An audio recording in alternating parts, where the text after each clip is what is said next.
Hi friends, అందరికీ నమస్కారం. Welcome to our channel. ఈరోజు నేను చెప్పబోయే కథ మీ అందరికీ తెలిసిన కథ. కథలోకి వెళ్ళే ముందు ఇప్పటివరకు మన ఛానల్ని సబ్స్క్రైబ్ చేసుకునే వాళ్ళు please do like, share and subscribe to our channel.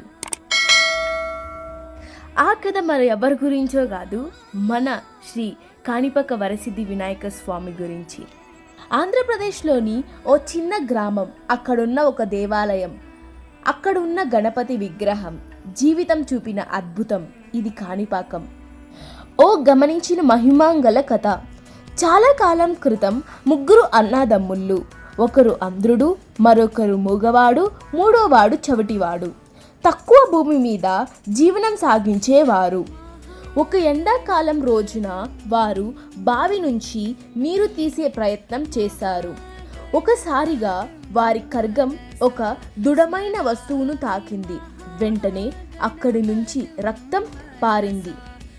ఆ రక్తం వారి తాకిన వెంటనే అంధ్రుడు చూడగలిగాడు, చవిటివాడు వినగలిగాడు, మూగవాడు మాట్లాడగలిగాడు. వారు తాకింది కేవలం రాయి కాదు, అది స్వయంభూ వినాయకుని విగ్రహం. ఇప్పుడు మనం వినాయకునికి శ్రీ వరసిద్ధి వినాయక స్వామి పేరు ఎలా వచ్చిందో తెలుసుకుందాం. కాణిపాకంలో ఉన్న గణపతి విగ్రహాన్ని భక్తులు శ్రీ వరసిద్ధి వినాయక స్వామి అని పిలుస్తారు.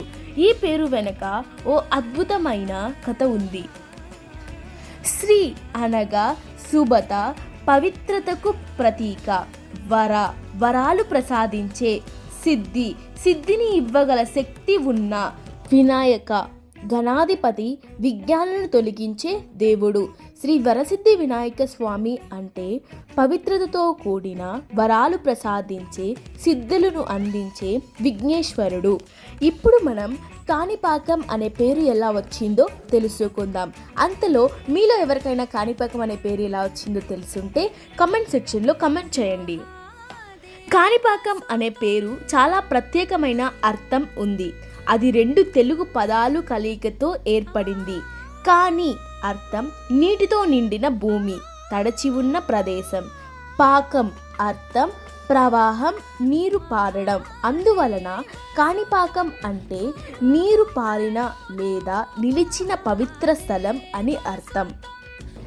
ఈ వీడియోలో మీ అందరికీ తెలిసిన కాణిపాకం కథ మాత్రమే తెలుసుకున్నారు, కానీ మీకు తెలియని చాలా రహస్యాలు రాబోయే వీడియోలో వస్తున్నాయి. అంతవరకు stay tune to devotional channel HD.